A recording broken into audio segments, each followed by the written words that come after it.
This is a review of the Partner Steel Cook Partner stoves, all aluminum, made in Idaho. This is the current offering, 18-inch 2-burner. There are several videos on YouTube of these stoves, people talking about them, but I haven't seen one where they actually use. According to specs, the total BTUs on this stove is 20,000, so it's 10 per burner. I was kind of surprised when I fired it up here. The flames are fairly humongous if you want to get a really good high roll boil.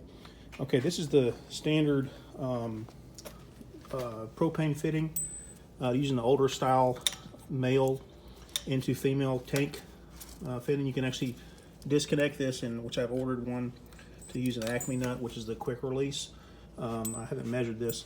The fitting on this stove also is looks like a proprietary stove that uses Schrader internal valves, and it compresses, and there's a hole inside of this nut right here that opens up the gas to flow through the chambers. So let's try this out here. So I can do this one-handed. First, it'd help if I turn the gas on. Turn that off.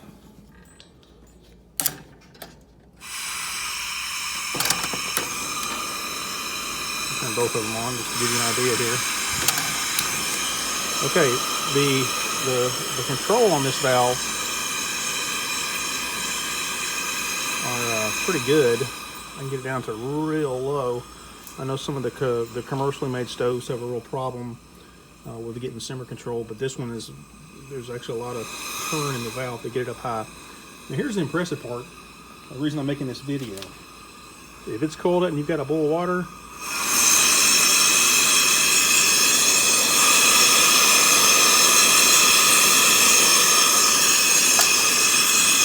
that's pretty high output. It's almost loud. I was a little concerned with the 10,000 BTU burners, considering some of the newer Coleman stoves have I think there's a 15,000 out per burner stove. I don't know that you'd want a burner with more output than this. We'll do a couple more items on this. One of the other concerns that people have had with this 18-inch burner is that it's hard to get pots and pans on here. And they came out with a 22-inch wide version, I believe, a couple of years ago. That's the 2-burner. For me, I don't know that this would be any different, or I don't think it would really be an issue for me. I've got a current Coleman stove that I don't have a problem with the 18-inch wide burners because I use some smaller pans. So I'm going to get a tape measure out here, use some specs. On the windscreens, if you open it to its first setting here, which is the widest, your opening looks like it's right at about 26 inches. My favorite pan is this Ascend pan from Bass Pro Shop. It's got a really good thick anodized aluminum and a good non-stick. It's about 8.5-inch fry pan. Perfect size for this one. I don't know if you guys are like me, but if I really like using a flat top or a griddle, but most of the griddles that are available are for both burners. I found this one, Nordic Ware, from Walmart for 10 bucks. As you can see, it fits both of them fine. Here's another tester. I've also got the Coleman stove. I think those go back probably at least 50 years. I found if you disconnect this windscreen on this side and just fold it in, I apologize, I'm trying to do this one hand. So that's centered over the burner. You set this stove on here, this oven, excuse me, and that's about centered on the burner. I can still bake biscuits and make eggs,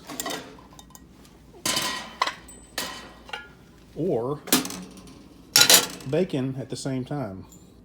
Another noteworthy point, Partner Steel makes a accordion style stand like this one. Much like their stoves are very high quality, however they're expensive. I kind of see this as the stove is a unique item, but the stand is not. This is a Coleman high stand currently available. I think they're $25 on Amazon. I picked this one up at a Coleman outlet store for 15 bucks and ended up getting 2 of them. This stove is pretty stable for a $15 stand.